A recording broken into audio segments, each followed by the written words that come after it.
오늘은 제가 좀 두 가지를 해야 되겠어요. 지난번에 제가 가상칠언 전했죠. 그랬는데 그걸 좀 정리해야 되겠다는 생각이 들어서 가상칠언하고, 자, 같이 읽어볼까요? 제자들에게 의심받는 부활하신 예수님. 그래서 두 가지 말씀을 전하려고 합니다. 자, 가상칠언 7가지인데 한번 복습하듯이 한번 읽어볼까요? 첫 번째, 죄를 사하심. 두 번째, 낙원으로 인도하심. 세 번째, 새 가족. 네 번째는 하나님께 버림받으심. 다섯 번째는 목마르심. 여섯 번째는 다 이루었다 하심.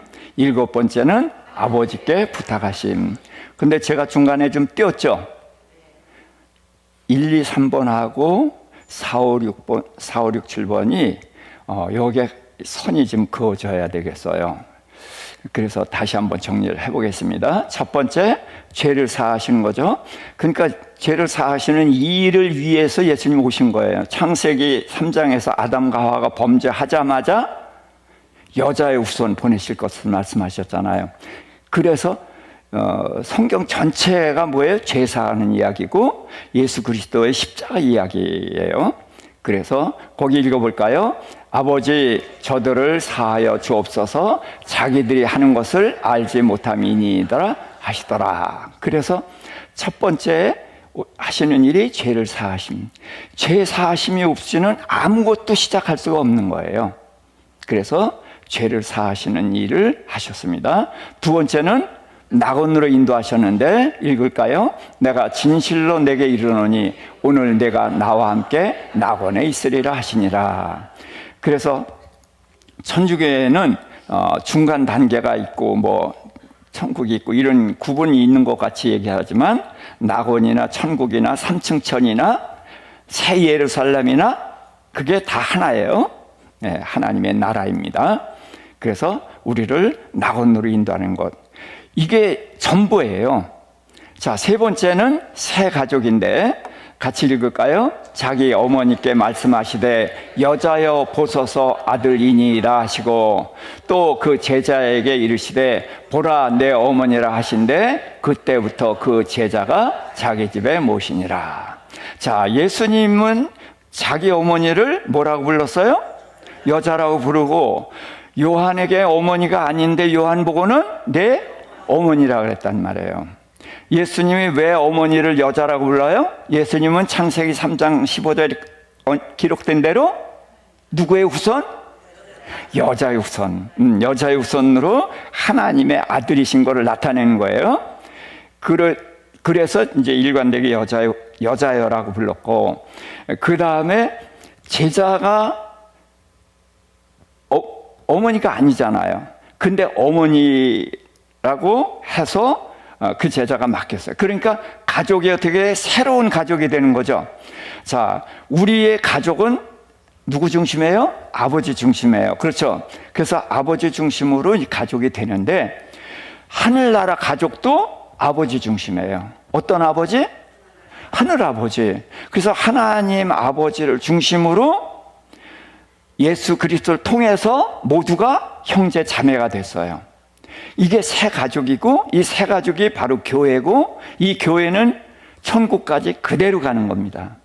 그렇지만 우리 가족, 제 아내와 아들, 딸, 손주들은 이 땅에서만 가족이에요. 그래서 천국 가면은 제 딸이 뭐라고 부른다고요? 오빠. 이거 잊어버리면 안 돼요. 오빠라고 부른다고. 그러니까 우리는 이 천국 가족, 이 새 가족이 우리에게 주어진 거예요. 우리가 하나님의 자녀가 됐고 이젠 형제 자매가 됐잖아요. 그렇죠? 그런데 문제는 우리가 신분은 됐는데 실제로 가족으로 생각 안 하고 가족을 만들어가지 못하고 있죠. 그렇죠? 이걸 해야 된단 말이에요. 여기에는 하나님이 베푸신 은혜로 하나님의 가족이 됐지만, 우리가 하나님의 가족으로 들어가고 가족으로 품어야 되는 이 싸움이 시작돼야 된다는 거예요. 그래서 이것이 하나님의 은혜예요. 죄를 사하셔서 하나님의 가족이 되게 해가지고 어디로? 천국으로 가서 영원히 살게 하는 것, 이게 하나님의 은혜예요. 그런데 이제 네 번째는 하나님께 버림을 받으셨는데, 같이 읽어볼까요? 엘리 엘리 라마 사박다니 하시니 나의 하나님 어찌하여 나를 버리셨나이까. 자, 태초부터 십자가를 지시기 전까지 하나님과 예수님이 떨어져 본 적이 있어요, 없어요? 한순간도 없어요. 자, 왜 그랬어요? 예수님은 하나님을 누구라고 부르셨더라? 나를 보내신 이. 예수님은 보냄을 받은 자. 보냄을 받은 자 예수님은 누구의 일을 하고 누굴 나타냈어요? 보내신 아버지 하나님을 나타내고 그분의 일을 하셨단 말이에요. 자, 근데 그건 이제 뒤에 다시 한번 얘기하겠는데, 그런데 왜 버리셨어요? 누구의 죄 때문에? 예수님이 우리의 죄를 짊어지셨죠. 그걸 십자가에서 해결하시는 거예요. 그런데 사랑하는 아들이 하나님의 백성들을 구원하기 위해서, 아버지의 뜻을 이루기 위해서 백성들의 죄를 짊어졌는데도 그 죄 때문에 사랑하는 아들, 충성스러운 그 아들을 버리셨다는 거예요. 뭐 때문에? 죄 때문에. 근데 우리는 예수 그리스도의 십자가로 용서받았다는 것을 알고 또 계속해서 용서받죠? 계속해서 용서받으니까 죄에 대한 감각이 어떻게 해요? 자꾸 무뎌져 가요. 왜? 용서받으니까. 그런데 그토록 사랑하는 아들, 영원부터 한 번도 떨어져 본 일이 없는 그 아들을 버리셨는데, 왜 버리셨다? 우리의 죄 때문에 버리셨다. 그토록 아버지 하나님 죄를 미워하시니 우리가 또 죄 짓고 용서받고 하는 그것을 덤덤하게 생각하면 되겠어요? 안 되죠. 그래서 죄를 정말로 부끄러워하고 아파하고 미워하고 피 흘리면서 싸우기까지 끊어내야 된다. 이 싸움을 해야 된다는 거예요. 이거 꼭 해야 됩니다. 오늘날 그리스도인들이 이걸 놓쳤기 때문에 우리가 개독교인이 되고 그런 조롱을 받고 그렇게 된 거거든요. 그래서 우리가 이걸 통해서 우리는 죄와 싸우고, 어떻게까지 싸운다? 피 흘리기까지 싸운다. 그런 결심을 하고 그렇게 기도하면서 싸워나가십시다. 다섯 번째는 목마르심이에요. 같이, 내가 목마르다 하시니 몰약을 탄 포도주를 주었으나 예수께서 받지 아니하시니라. 예수님의 목마르심은 이루 말할 수가 없어요. 그럼에도 불구하고 포도주를 주니까 마셨다, 안 마셨다? 안 마셨어요. 왜 안 마셨어요? 목마르지 않아서? 목말라요. 그런데 거기에 뭐가 들어갔다? 몰약이 들어갔어요. 이게 뭐예요? 진통제예요. 예수님은 십자가에서 죽는 것만이 아니라 찔리고 채찍에 맞고 찢어지고 하는 모든 고통이 하나하나가 다 우리를 위해서요. 조롱당하고 모욕당한 것까지도 다 누굴 위해서? 우리를 위해서. 그렇기 때문에 그 몰약이 진통 효과가 그렇게 넉넉하게 좋겠어요? 조금 좋겠죠. 그런데도 그 진통제 효과를, 그거를 거부하셨다는 거예요. 그러면 예수님은 육체의 목마름을 십자가에서 하셨을까요? 그 말씀을 얘기하셨을 리가 없죠. 육체의 목마름은 이루 말할 수 없겠지만 그 목마름이 아닌 다른 목마름. 뭐예요? 예수님 뭐하러 오셨다? 이 세상에 불을 던지러 왔는데 불이 붙는다, 안 붙는다? 안 붙는다. 그래서 불을 붙었으면 내가 얼마나 좋겠느냐, 그렇게 하셨어요. 근데 그 불을 언제 붙었어요? 예수님이 가시고 오순절 성령이 오시니까 불이 확 붙었죠. 그래서 3,000명, 5,000명 그렇게 해서 이제 불이 붙기 시작했어요. 그런데 그 일을 제자들이 감당해냈죠. 그렇죠? 자, 이제 우린 제자가 아니니까 안 해도 괜찮죠. 예. 우리가 그 사명을 받았어요. 예수님의 갈증이 뭐예요? 한 영혼이라도 구원받는 거. 응? 예수님의 목마르심은 이거란 말이에요. 응? 그래서 우리가 한 영혼이라도 주님께로 돌아오게 해서 구원해서 하는 이 주님의 목마르심을 해갈해 드리는 우리 모두가 되실 길을 주님으로 축복합니다. 아멘. 자, 그 다음에 다 이루었다라는 말씀을 하셨어요. 자, 여기서는 우리가 두 가지를 생각해야 돼요. 예수님은 당신에 대한 기록이 창세기에서부터 나오잖아요. 그렇죠? 쭉 예수님이 하셔야 되는 일 뭐 이런 걸 다 이루셨다는 거예요.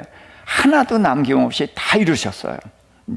그리고 근데 이제 문제는 우리가 이렇게 살아가다 보면은 주님께서 뭔가 덜 해놓으신 것 같다는 느낌이 들 때가 있죠. 그런데 우리가 아무리 어려움이 있고 이해가 안 되고 뭐 복잡하고 그래도 주님이 뭐라고 하셨다? 다 이뤘다라고 하셨어요. 그러면은 우리는 주님이 다 이루신 그 안에서 살아가고 있는 거예요. 아무리 이해가 안 되고 뭐 복잡하고 뭐하고 원망이 되고 그런다 할지라도 이 말씀을 기억하자고. 주님이 다 이루신 그 안에 우리가 있다. 그래서 그 믿음을 가지고 일어나자는 거예요. 자, 그 다음에는 바울이 디모데에게 뭐라 그랬어요?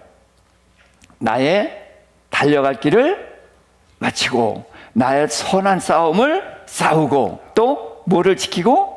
믿음을 지켰으니 그래서 나를 위해서 뭐가? 면류관이 예비되었을 것이다. 그러니까 바울도 뭐 했어요? 다 이루었다라고 한 거죠. 그렇죠? 그러면은 바울이 다 이룬 것처럼 우리에게도 맡겨주신 사명들이 있잖아요. 그렇죠? 그래서 우리도 마지막 숨을 거둘 때에 바울처럼 선한 싸움을 싸우고 달려갈 길을 마치고 믿음을 지켰다. 그렇게 말할 수 있는 우리들이 되십시다. 그래서 우리에게 맡긴 사명 다 이루는 싸움을 시작하시자. 자, 그리고서 이제 마지막으로 내 영혼을 아버지께 부탁하나이다. 거기 읽어볼까요?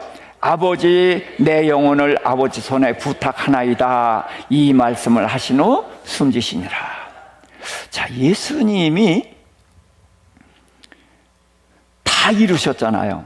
그럼 사도 바울처럼 나를 위해서 면류관이 예배되었다는 것처럼 예수님의 자리가 어디에 하나님 보좌 우편이잖아요. 당당하게 가실 수 있잖아요. 그렇죠? 아쉬운 게 있어요? 부족한 게 있어요? 없어요. 그런데도 불구하고 내 영혼을 아버지 손에 부탁하나이다. 그래서 천국은 뭐가 없는 것이다? 권리가 없는 거야. 권리가. 아무리 공을 많이 세웠다. 예수님은 정말 홀로 그걸 다 이루셨지만 우리는 그 은혜 아래서 지금 하고 있는 거거든요. 그러니까 아무리 했어도 주님이 다 이루신 그 아래에서 안에서 했단 말이에요. 그러니 우리는 아무리 큰 일을 했어도 자랑할 것이 있다 없다? 없다. 그래서 우리는 빚진 자다. 주님의 은혜에 빚진 자로서 열심히 하고서도 다 주님의 은혜입니다. 그래서 그 계시록에 보면 장로들이 어떻게 면류관을 어떻게 해요? 예, 뭐라고 다 쓰죠? 아니요, 다 주님께 드려요. 왜?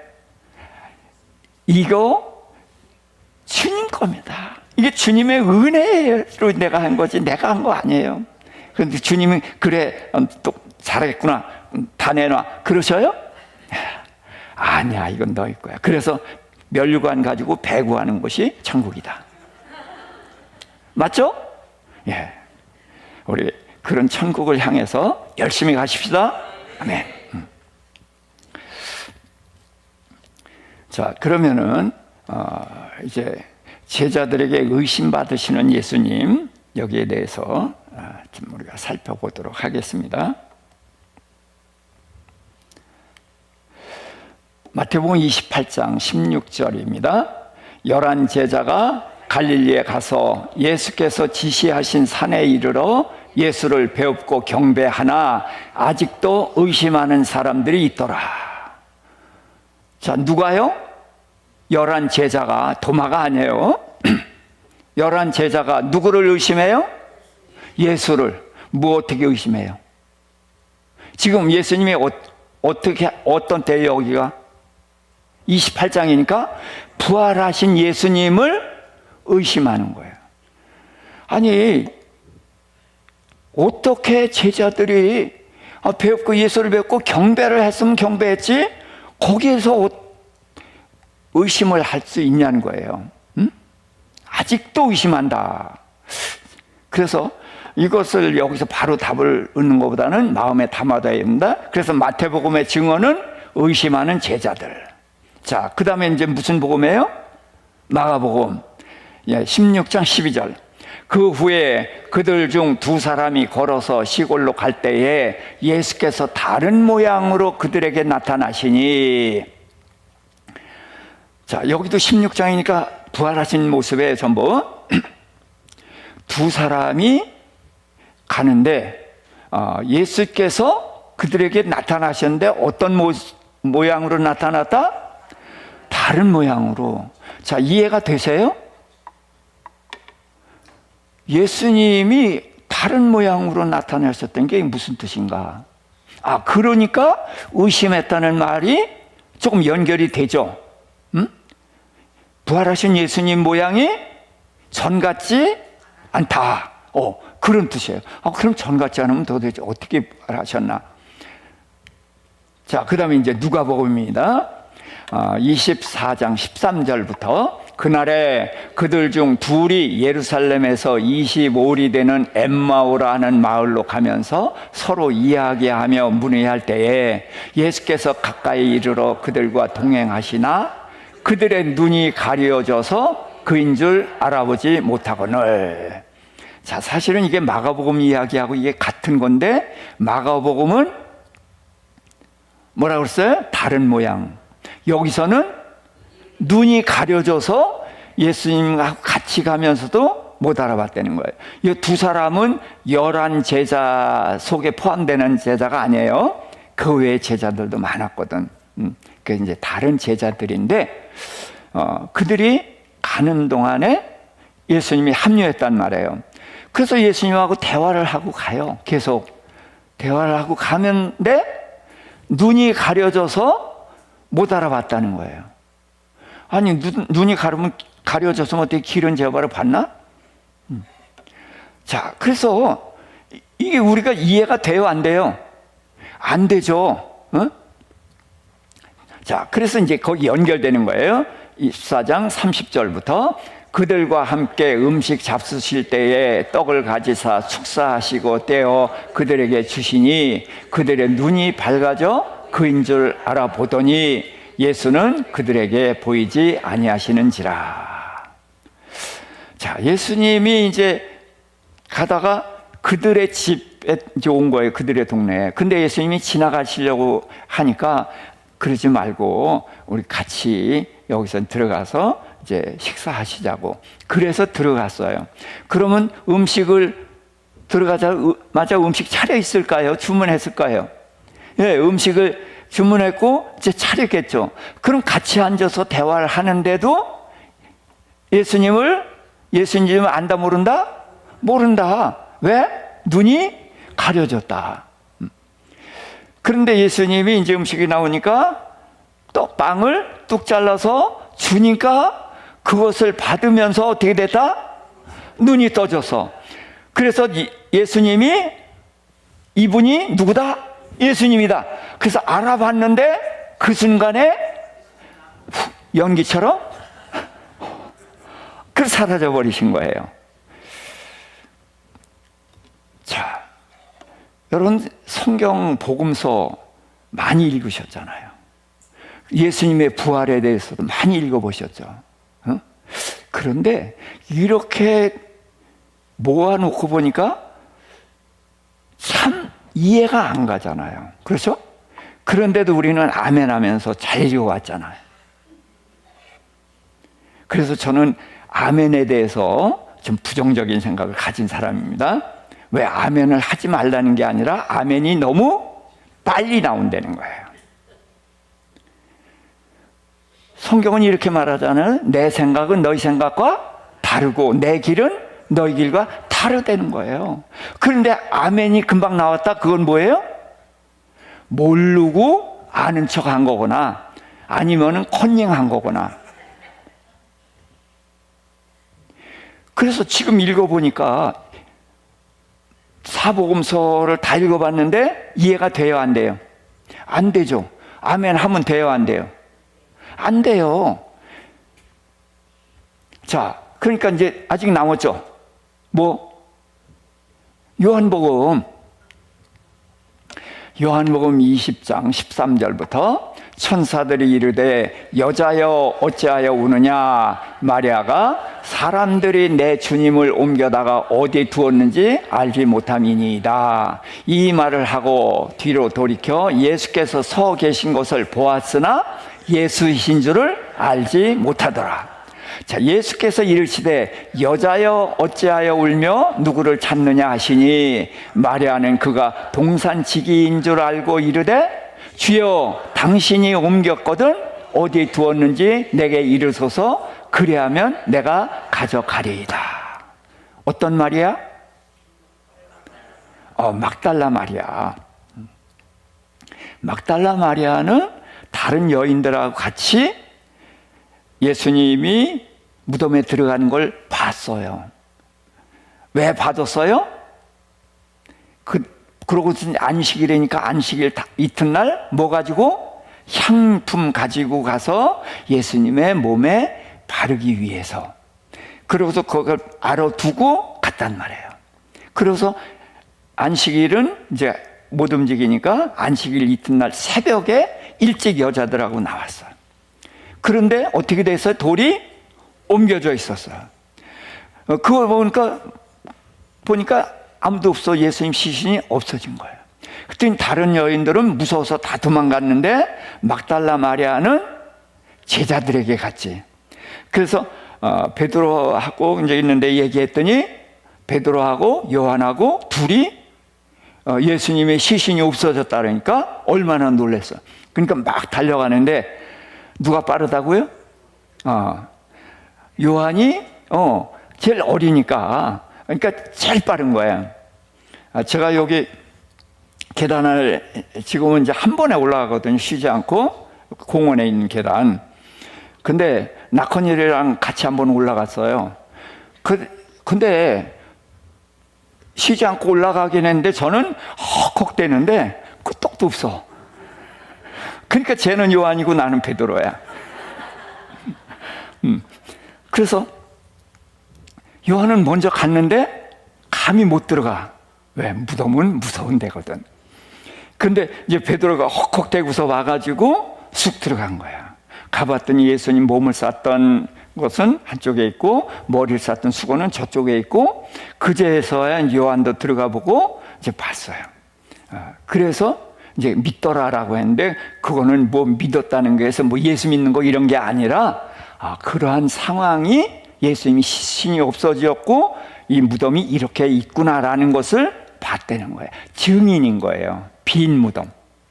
그래서 예수님이 들어갈 때 그 무덤이 무슨 무덤이더라? 예?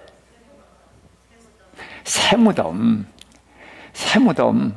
새무덤이 무슨 뜻이야? 시체 안 들어갔던 새무덤? 아니야, 그런 뜻이. 무덤은 뭐가 들어가는 거예요? 시체가 들어가. 그러고서 그 다음에는 어떻게 돼? 시체가 썩어. 그게 무덤이야. 근데 이 무덤은 시체가 들어갔지. 그런데 부활에 나오잖아. 그래서 새 무덤이지. 그래서 새 무덤. 그래서 이제 지금은 어떤 무덤? 빈 무덤. 네. 부활에 나오셔서 빈 무덤. 그래서 예수님이 들어가신 무덤은 누구의 무덤이지? 원래 아리마대 부자 꼭 들어가야 돼. 부자 요셉의 무덤. 그런데 영적으로는 새 무덤. 시체가 들어가서 부활해서 나온 무덤.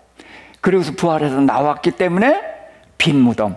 이런 이름들을 알아두면은 참 유익하잖아요. 그렇죠? 자, 그래서 이제 베드로랑 요한이랑 와서 보고 시신이 없어졌으니까 뭐 찾을 길도 없죠. 그러니까 어떻게 해서 도로 갔어. 그런데 마리아는 뒤따라오느라고 와보니까 이미 두 제자들은 가버리고 막달라 마리아는 와서 또 무덤에 있는 거야.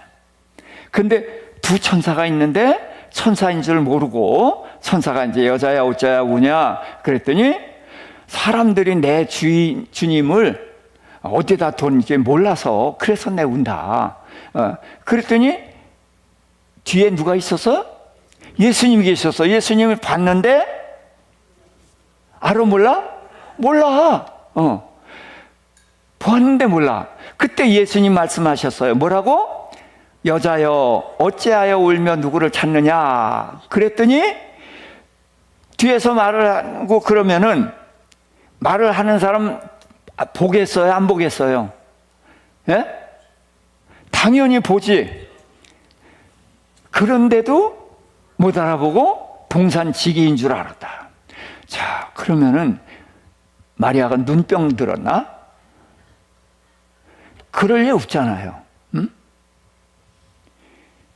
분명히 예수님인데 예수님 말씀도 하셨는데 동산지기인 줄 알았다는 거예요. 거리가 멀어요? 지금 새벽이라 어두운가요? 아니에요. 이미 날이 밝았고 해가 떴을 때예요. 그런데 바로 요 앞에 있는데도 몰라. 그러면서 뭐라고 그랬어요? 주여, 주여라고 해서 예수님이란 뜻이 아닙니다. 그냥 여자들은 남자들을 볼 때 그냥 주여라는 말을 흔히 써요. 그래서 주여 당신이 옮겼거든 어디 두었는지 내게 이르소서 그리하면 내가 가져가리이다. 야, 마리아는 예수님 시신 가져갈 수 있어요?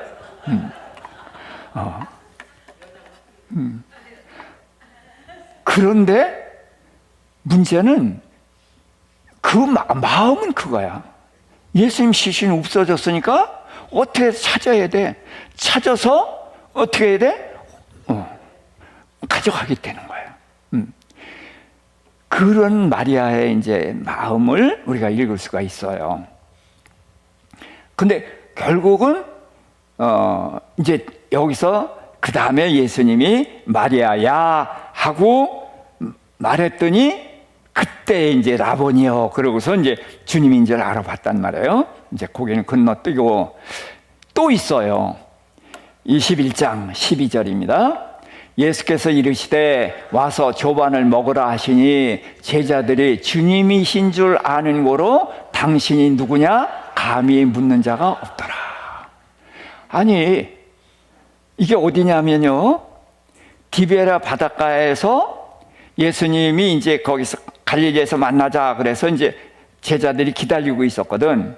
그래서 이제 베드로와 요한도 있고 도마도 있고 이제 여러 명의 제자가 있었어요. 그런데 베드로가 뭐 하겠다 그래서 나는 물고기 잡으러 가노라 그랬더니 다른 제자들이 그래 잘 가봐. 그런 게 아니라 우리도 갈게. 그래서 이제 밤새도록 그물질을 했는데 못 잡았지. 그런데 주님이 호숫가에 나타나셨어. 그리고 얘들아 고기를 잡았느냐? 못 잡았습니다. 그랬더니 어디다 그물을 내리라? 오른편. 자, 베드로에게 예수님이 그물 내리라는 말씀을 2번 하셨죠. 먼저 번에는 어디에다가? 깊은 데 그물을 내리라. 이번에는 오른편에 그물을 내리라. 왜 거기다 하라고 그랬어요? 거기에 고기가 많으니까. 맞죠? 맞아요, 그거.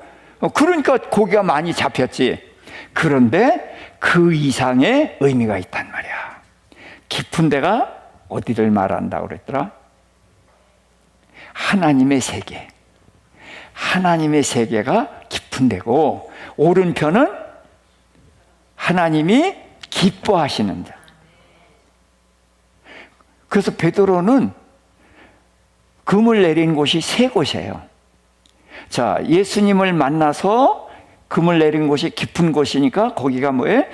하나님의 세계에 금을 내리기 시작한 거고, 이제는 주님이 부활하셨을 땐 오른편에 그물을 내리라는 것은 뭐예요? 하나님이 기뻐하시는 쪽에 그물을 내리는 거예요. 그래서 깊은 데 그물을 내렸을 때는 많이 잡혔죠. 근데 그물이 어떻게 됐더라? 찢어졌어요. 근데 오른편에 그물을 내렸더니 많이 잡았어. 그래서 그물을 들을 수가 없었어. 그런데 이같이 많으나 그물이 찢어지지 않았다. 이게 다 중요한 이야기를 담고 있거든요. 그러면은 제가 물을게요. 베드로가 예수님 만나기 전에는 어디다 그물을 내렸죠? 네? 경험의 세계. 예. 이게 영적인 얘기예요. 우리가 다 똑같은 거예요. 세상에서 경험해 본 대로 그렇게 하는 거예요. 그렇게 사는 거예요. 그게 경험의 세계예요. 그런데 예수님을 만나서는 하나님의 세계로 오는 거야. 그런데 하나님의 세계로 오지만, 하나님께 왔지만, 너네는 세상 거를 구하지 말고 이제 하나님을 향해서 살려고 그러지만 세상 걸 구해요. 하나님 거에 구해요. 세상 거 많이 구하죠. 그 자서에서 광명 찾읍시다.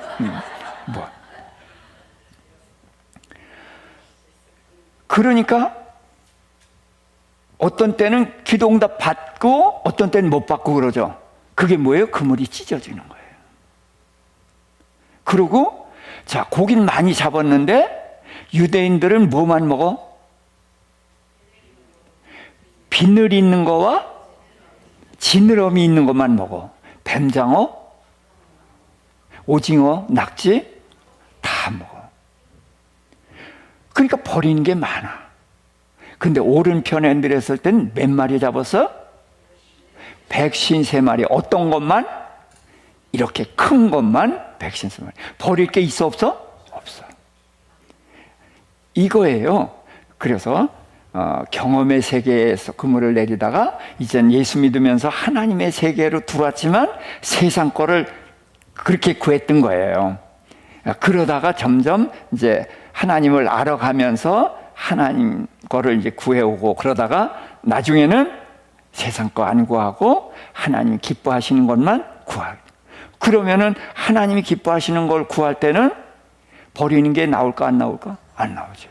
그러니까 제자들이 예수님이 하시는 이상으로 일을 했죠.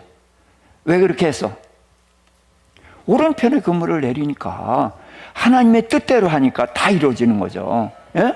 네, 그게 이제 이런 흐름이에요. 그래서 자, 보면은 이제 마태복음에서는 뭐 했어요? 의심했어요. 마가복음은 다른 모양으로 나타나셨고, 누가복음엔 눈이 가려져서 몰라봤고, 또 요한복음에서는 막달라 마리아는 보고도 못 믿었어.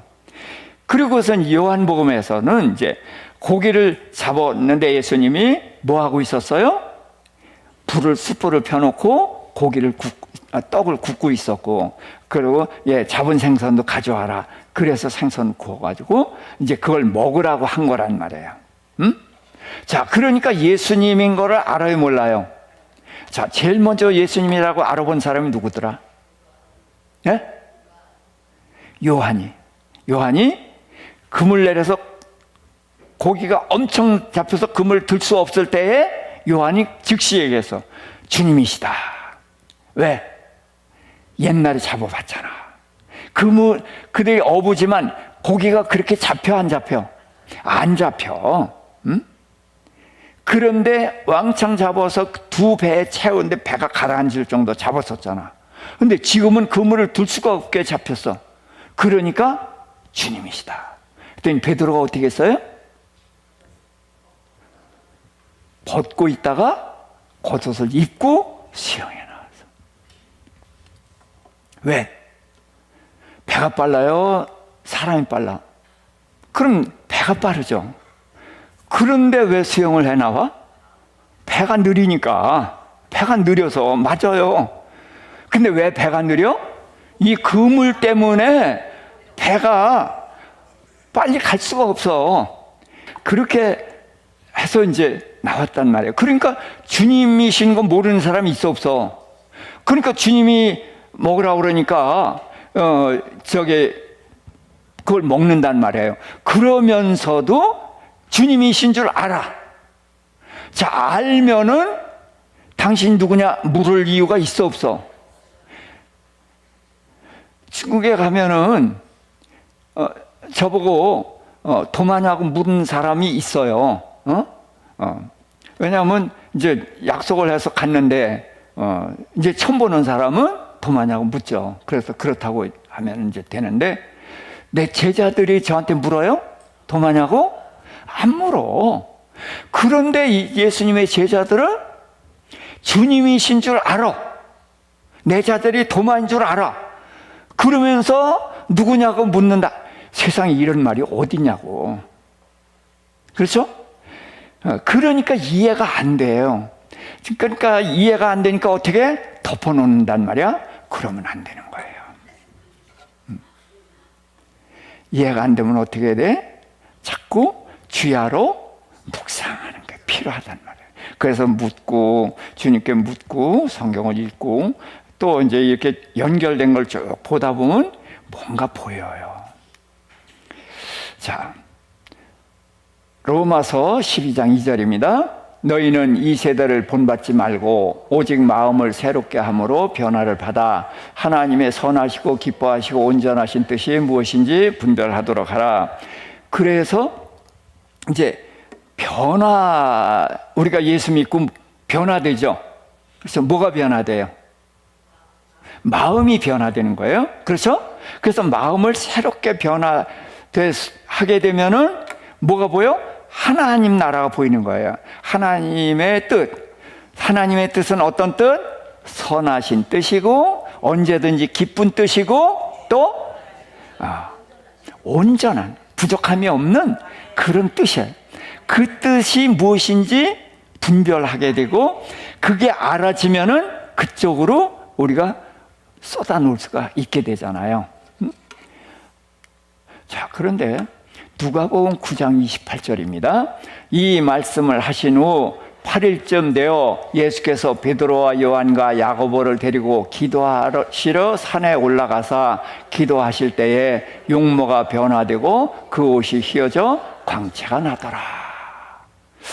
자, 예수님이 기도하러 산을 가셨어요.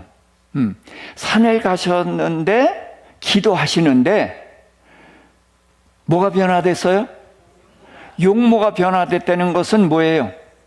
그 다음에 또 뭐가 어떻게 됐어요? 옷이 휘어졌는데 성경에서는 이렇게 표현했어요. 빨래해서 희게 할 수 없을 만큼. 아무리 빨아도 흰 옷이라도 광채가 나요?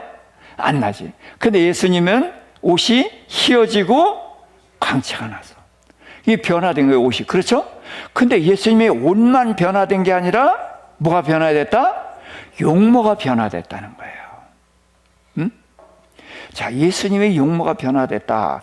그거를 생각하면서 자, 이사야서 53장을 보면은 예수님이 흠모할 만한 것이 있다 없다? 없다.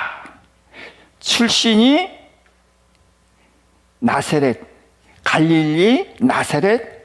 그러니까 나다나엘, 제자 나다나엘이 뭐라 그래서 갈릴리에서 무슨 선한 것이 나겠느냐 그렇게 얘기했거든.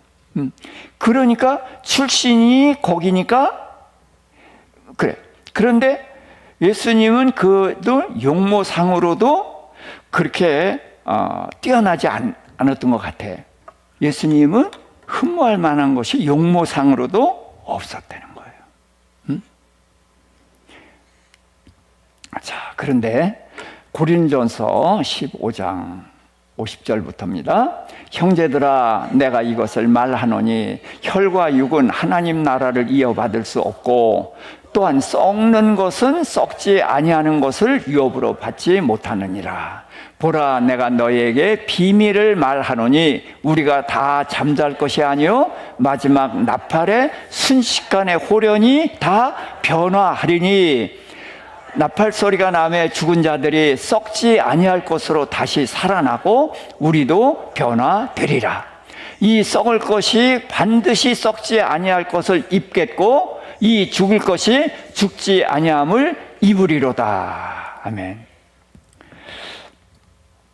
자, 우리 몸은 뭘로 돼 있어요? 혈과 육이에요. 그렇죠? 이 혈과 육은 하나님의 나라를 이어받을 수가 없다는 거예요. 지금 우리가 혈과 육이죠. 그럼 하나님의 나라를 이어받을 수 없다 그러면 무슨 얘기예요? 천국에 들어갈 수 있다 없다? 못 들어간다는 거예요. 아니, 예수님이 우리를 천국으로 초청하셨는데 왜 못 들어갈까? 조금 더 읽어보자고요. 또한 썩는 것은 썩지 아니하는 것을 유업으로 받지 못하느니라. 자, 우리 몸은 썩는 것이죠. 그런데 하나님의 나라는 썩지 않은 거예요. 그러니까 썩는 몸 가지고서는 하늘나라 갈 수 있다 없다? 없다는 얘기예요. 자, 보라, 내가 너에게 비밀을 말하노니, 그래서 이제 비밀, 영적인 비밀을 얘기하는데 우리가 다 잠잘 것이 아니요. 자, 우리 죽으면 어떻게 해? 성경에서 믿는 사람이 죽었을 때 잠잔다고 그러죠. 그런데 잠잘 것이 아니요 마지막 나팔 순간에 호련히 다 변화되리니, 그래서 여기는 저는 이렇게 이제 이해를 했어요. 주님이 오시면 지금 오시면은 살아있는 사람이 죽어요, 안 죽어요? 안 죽어. 안 죽고 들림 받는 거예요. 그래서 잠자지 않고 순식간에 우리가 어떻게 된다? 그냥 들림받는데 그냥 들림받는 게 어떻게 된다? 변화된다는 거예요. 변화된다는 것은 수동적인 거예요. 하나님의 은혜로 우리가 변화되는 건데, 나팔 소리가 나매 죽은 자들은 어떻게 해요? 부활하는데 썩지 아니할 것으로 다시 살아나고, 우리도 변화되는 거예요. 우리 몸은 지금 어떤 몸? 썩을 것이죠. 근데 이 몸이 주님이 오시게 되면 어떻게 된다? 썩지 아니할 것으로 변화된다는 거예요. 그리고 죽을 것이 죽지 아니함을 입는다.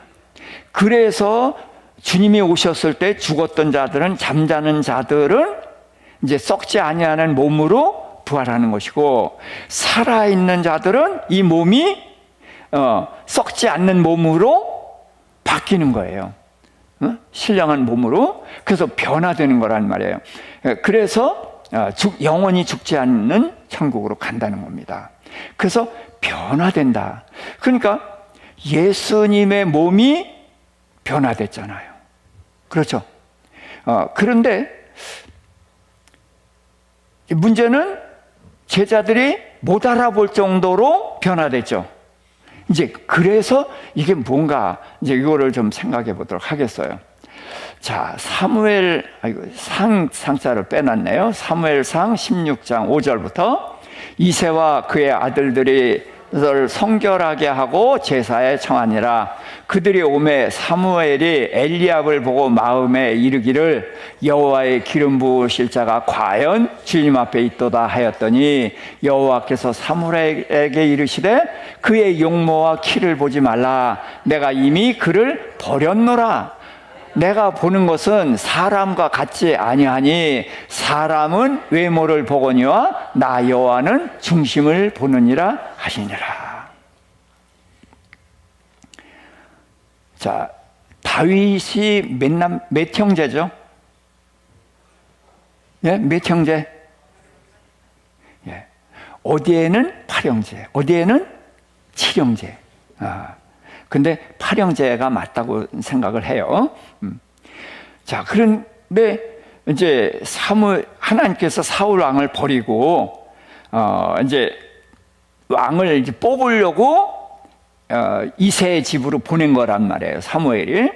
그래서 이제 사무엘이 와서 그 이제 이새의 아들들을 이제 이렇게 지나가게 하는 거예요. 첫 번째가 누구예요? 엘리압. 엘리압이 지나가는데 사무엘이 탄복을 한 거예요. 과연 우리 하나님이 뽑으시는 자는 달라. 자, 첫 번째 누구 뽑았어요? 사울 뽑았었잖아. 사울이 그보다 준수한 자가 없었고 키가 다른 사람보다 어깨 위만큼 컸잖아. 그렇죠? 그런데 엘리압이 똑같단 말이야. 거기다 잘생겼거든. 그러니까 과연 하나님이 뽑으신 자는 달라. 그랬더니 하나님 뭐라고 해? 야 이놈아, 걔 아니야. 그래 하나님. 그러면서 용모와 키를 보지 말라. 뭘 보지 말라? 외모를 보지 말라는 거예요. 그러면서 너희 사람들은 뭘 본다? 외모를 보거니와 여호와는 중심을 본다.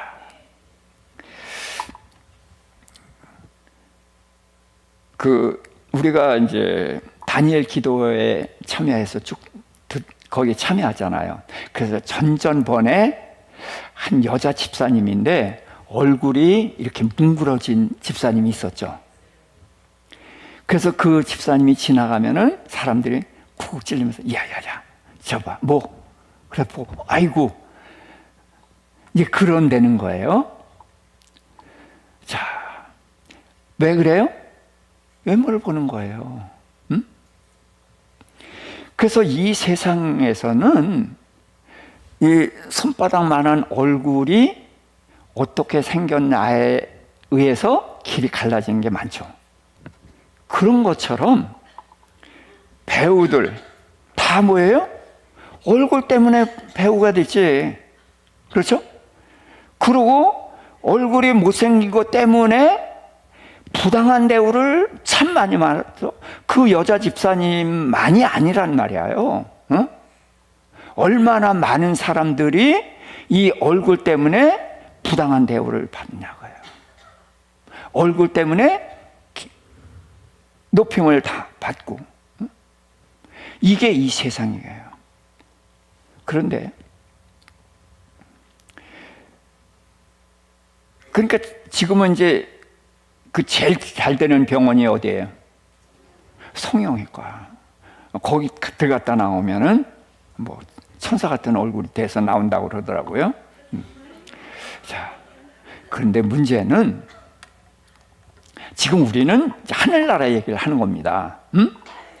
자, 예수님이 부활하신 모습이 달라졌다. 그럼 어떻게 달라졌을까? 잘생긴 얼굴로 아마 변화됐을 것 같아. 그런데 왜 그렇게 변화됐을까요? 하나님 뭘 보신다고? 중심. 사람은 외모를 봐.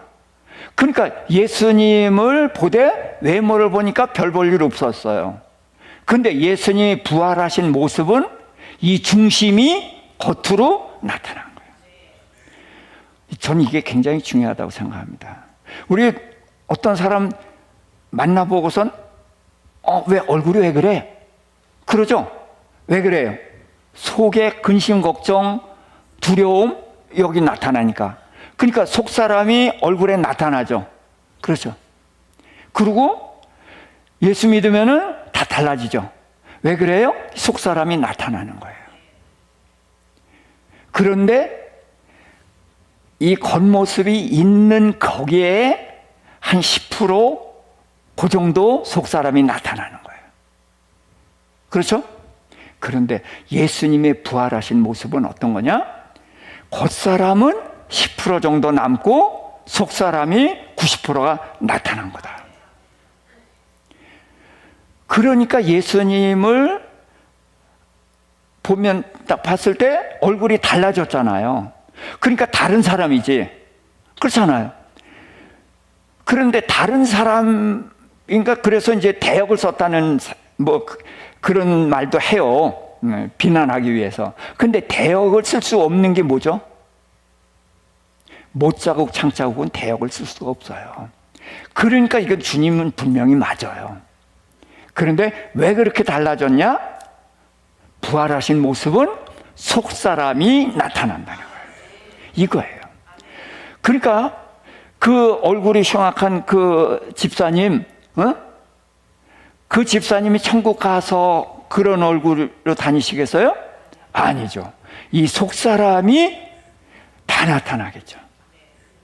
그러니까 저는 우리가 성령 수술할 필요가 있다 없다?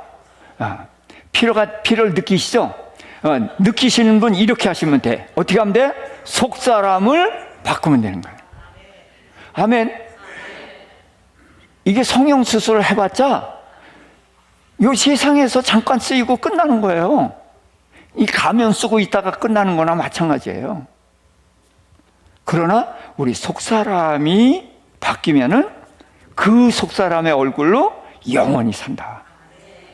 그러니까 세상에서 성령 수술 돈 주고 그거 하겠어요? 속사람 바꾸시겠어요? 우리 천국에서 영원히 살 거예요. 에? 이 세상에서 잠깐 사는 거예요. 그러면은 진짜 성령 수술 해야죠. 진짜 성령 수술. 이 속사람 바꾸자고요. 그래서 저는 예수님이 몰라보게 달라지셨는데 몰라보면서도 부인할 수가 없었어요. 우선 못자국 창자국을 그건 무슨 수로 부인할 수가 없잖아요. 그렇죠? 그거 분명하고. 그리고 기본적인 예수님의 본래 모습이 살짝 있거든. 그러기 때문에 예수님을 이제 믿고 따르게 된 거예요. 근데 굳이 왜 그렇게 우리 몰라보게 헷갈리게 그렇게 변화되셨느냐? 우리 때문에. 우리는 여전히 얼굴 중시 여기잖아요.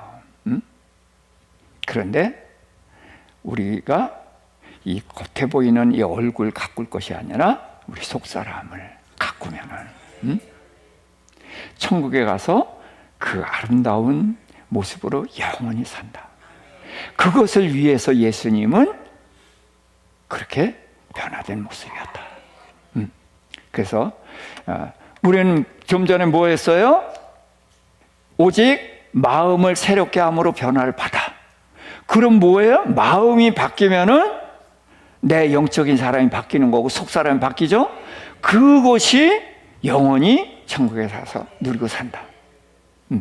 자, 이 믿음을 가지고 우리가 열심히 얼굴 성령 수술을 의사한테 맡기는 게 아니라 내가 만들어갈 수 있기를 주님의 이름으로 축복합니다.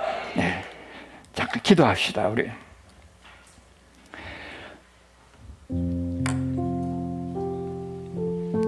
주님, 우리가 무엇을 위해서 살아야 되는지를 다시 한번 생각합니다.